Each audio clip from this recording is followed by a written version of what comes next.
A single fake coffee voucher built a global retail empire. Before international markets realized they were buying into a mirage, a calculated ring of shadow executives bypassed the world's most sophisticated auditors using a ghost network of corporate buyers. This is not just a story of creative accounting, but an intricate blueprint of a modern retail heist designed to beat Western capital markets at their own game. To understand how this happened, we have to travel back to Beijing in 2017. The global coffee giant Starbucks held an undisputed monopoly over China's middle-class caffeine habit. Their stores were spacious, premium, and expensive. For the rising class of white-collar workers in Beijing and Shanghai, a cup of Starbucks was a status symbol. But it was also slow, inefficient, and highly traditional. This was the vulnerability that a serial entrepreneur named Charles Liu and his brilliant lieutenant, Jenny Qian, decided to exploit. They realized that young Chinese professionals did not want to sit in a leather armchair for an hour. They wanted high-quality caffeine delivered to their office desks in under 15 minutes. With this insight, Luckin Coffee was born. From day one, the company operated more like a hyper-aggressive Silicon Valley software startup than a food and beverage business. They bypassed traditional cash registers entirely. If you wanted to buy a coffee at Luckin, you could not pay with cash or a physical credit card. You had to download their proprietary smartphone app. This app became the central nervous system of the entire company, capturing valuable user data, tracking location metrics, and enabling frictionless digital transactions. To lure customers away from Starbucks, Luckin launched a marketing blitz of unprecedented scale. They hired top-tier Chinese celebrities for their campaigns, plastered advertisements across office elevators, and offered a deal that seemed too good to be true. Your first cup of coffee was entirely free, and subsequent orders were heavily discounted by up to 80% through in-app digital vouchers. Investors watched in awe as Luckin's physical footprint expanded at a breakneck pace. They did not build expensive, sprawling cafes. Instead, they focused on tiny, low-overhead pickup kiosks tucked away in office building lobbies, dark kitchens, and university campuses. This hyper-efficient layout allowed them to open thousands of locations in a fraction of the time it took their competitors. In just 20 months, Luckin grew from a single experimental kiosk to over 2,300 locations across China. The financial press hailed it as a logistical miracle. When Luckin listed its shares on the Nasdaq Stock Exchange in May 2019, it was the most successful debut for a Chinese company in years. The stock price skyrocketed, pushing the company's valuation to a staggering $12 billion. Founders Jenny Qian and Charles Liu were celebrated as visionaries who had cracked the code of retail growth in the world's largest consumer market. But behind the glittering stock charts, a desperate mathematical crisis was unfolding. The core business model was fundamentally broken. Giving away premium Arabica coffee for pennies, while paying high delivery subsidies, meant that Luckin was losing massive amounts of money on every single cup they brewed. As the pressure from Wall Street investors to show profitability mounted, the executive suite realized that their hypergrowth narrative was about to crash into reality. They needed a miracle, or they needed to invent one. Suddenly, 1,500 paid spies walked into their stores with hidden cameras. This was not a government raid, but a highly coordinated, covert operation orchestrated by an anonymous short-selling firm. In late 2019, suspicious of Luckin's unrealistically perfect financial performance, researchers deployed an army of part-time investigators across 38 Chinese cities.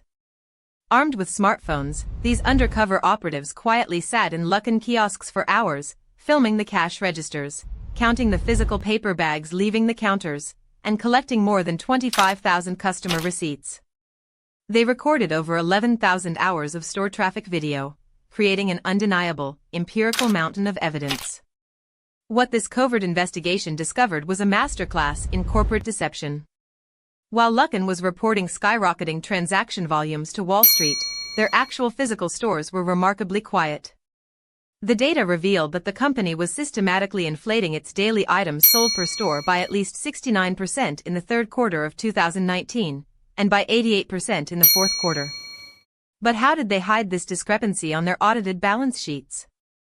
The mechanics of the fraud were incredibly sophisticated. The co-founders, along with Chief Operating Officer Jian Liu, had constructed a complex web of fabricated transactions. They didn't just change numbers in an Excel sheet, they created a circular money laundering loop. The company fabricated corporate customers who supposedly purchased millions of dollars worth of bulk coffee vouchers. In reality, these corporate buyers were shell companies registered under fake names, many of which were directly controlled by Charles Liu's personal acquaintances and separate businesses. To make the fake revenue look legitimate, Luckin had to move actual money. The shell companies would pay Luckin for the fake vouchers, creating a paper trail of real cash entering Luckin's bank accounts. To fund these shell companies, Luckin executives fabricated purchase orders for raw materials, such as coffee beans, milk, and packaging, from fake suppliers. Luckin would send millions of dollars to these fake suppliers to pay for non-existent inventory. Those suppliers would then funnel that same cash back to the shell companies, who would use it to buy more fake vouchers. It was a perfect, self-sustaining financial carousel that manufactured $310 million of pure, fictional revenue out of thin air. In January 2020, the renowned short-selling firm Muddy Waters Research published the anonymous 89-page investigative report on Twitter. The impact was immediate and chaotic. Luckin's stock plunged, but the company's management fiercely denied the allegations, calling the report malicious and misleading.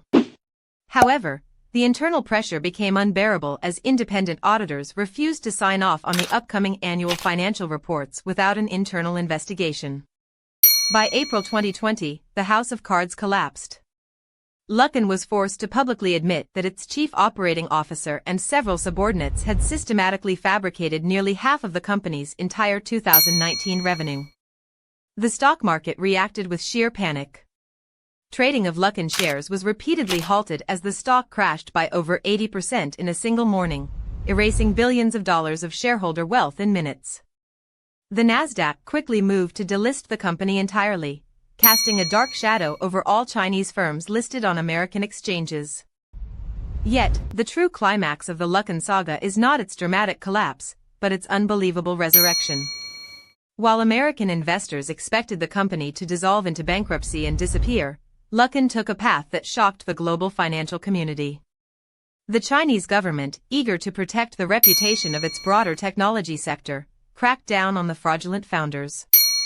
Charles Liu and Jenny Qian were ousted from their positions, and the company was hit with heavy fines from both Chinese regulators and the United States Securities and Exchange Commission, totaling nearly $200 million. Under new professional management, Luckin underwent a brutal, highly disciplined restructuring. They filed for Chapter 15 bankruptcy protection in the United States, allowing them to renegotiate their massive debts without shutting down their physical operations. Instead of chasing reckless, unprofitable growth, the new leadership focused on operational efficiency. They closed underperforming kiosks, raised the prices of their coffee to realistic, sustainable levels, and cut back on the excessive discount vouchers. Most importantly, they capitalized on their unmatched digital infrastructure.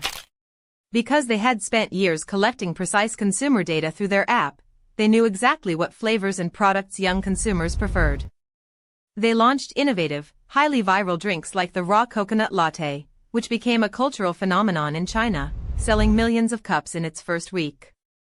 By transforming from a tech growth fantasy into a highly disciplined, premium beverage company, Luckin did the impossible. They not only survived, but they also returned to profitability, eventually expanding to over 10,000 stores and officially surpassing Starbucks as the largest coffee chain in China by both store count and annual revenue.